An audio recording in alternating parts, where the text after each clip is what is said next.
মই নাহৰৰ নিৰিবিলি ছাঁখনক যদি এখন কেম্পাছ উপন্যাস হিচাপেই যদি চাওঁ, এইটোত মই এইটো সুধিব বিচাৰিম যে কেম্পাছ উপন্যাস অসমীয়া সাহিত্যত এটা বিৰাট পপুলাৰ বস্তু, মানুহে পঢ়ি ভাল পায়, বহুতে লিখি ভাল পায়, আৰু নিজৰ কেম্পাছটো ভাল পোৱা সকলোৱেই লিখাৰ এটা সপোন পুহি ৰাখে, হয়নে? এতিয়া আপুনি ইমান এগৰাকী ইনফ্লুৱেঞ্চিয়েল অসমীয়া সাহিত্যিক হোৱাৰ পিছত এই যে আপোনাৰ পিছত যোনে কেম্পাছ নভেল লিখিছে সেইবোৰত আপুনি নাহৰৰ নিৰিবিলি ছাঁৰ গোন্ধ ক'ৰবাত বিচাৰি পাইছে নেকি? আৰু মই এইটো সুধিব বিচাৰিম যে আমিও যিহেতু ভাবোঁ কেতিয়াবা যে আমাৰো লিখিব মন আছে কেম্পাছ উপন্যাস, নিজৰ ভালপোৱা কেম্পাছটোক লৈ, এটা কেম্পাছত কিছুমান কমন বস্তু থাকিবই, নষ্টালজিয়া প্ৰত্যেকটো কেম্পাছত থাকিব, হোষ্টেল প্ৰত্যেকটো কেম্পাছত থাকিব। এই কমন বস্তুখিনি লৈ আমি ব্যতিক্ৰমী এটা লেখা কিদৰে মানে কনচেপচুৱেলাইজ বা কিদৰে কনচিভ কৰিব পাৰোঁ, সেইটোৰ বিষয়ে অলপমান কিবা ক'ব পাৰিব নেকি?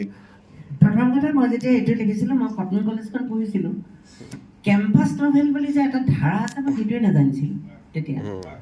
মোক খালি মোৰ জীৱনৰ এটা সাংঘাতিক ইনফ্লুৱেঞ্চিয়েল পাৰ্ট হৈছে মানে ডিব্ৰুগড় ইউনিভাৰ্চিটি, আৰু মই অসম আন্দোলনৰ পিছত হোৱা তাৰপিছত বহুত উত্থান পতন আহিছে, ইম'চনেল আৰু ৰাজনৈতিক সামাজিক কেইবাটা উত্থান পতন দেখিছোঁ। গতিকে মই নাহৰৰ নিৰিবিলি ছাঁ তেনেকৈ লিখা হ'ল।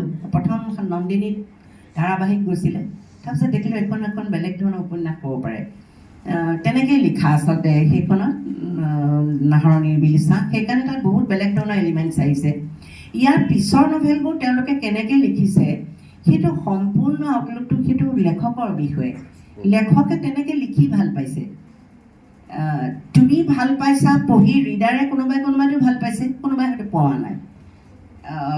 সেইটো এনালিচিছ কথা নহয়, তেওঁলোকে লিখিছে কেম্পাছ লৈ। কিন্তু মই ভাবোঁ এইটোও হ'ব নালাগে, এইটো এটা পপুলাৰ ছাবজেক্ট, মই যিকোনো কলেজ এখনতে বহি সেইকাৰণে তাৰ ওপৰতে মই এখন লিখিব লাগে। তুমি এইটো এলিমেণ্টছ নাপাবও পাৰা, তাত লিখিবলগীয়া হয়তো এলিমেণ্টছ নাপাব পাৰা।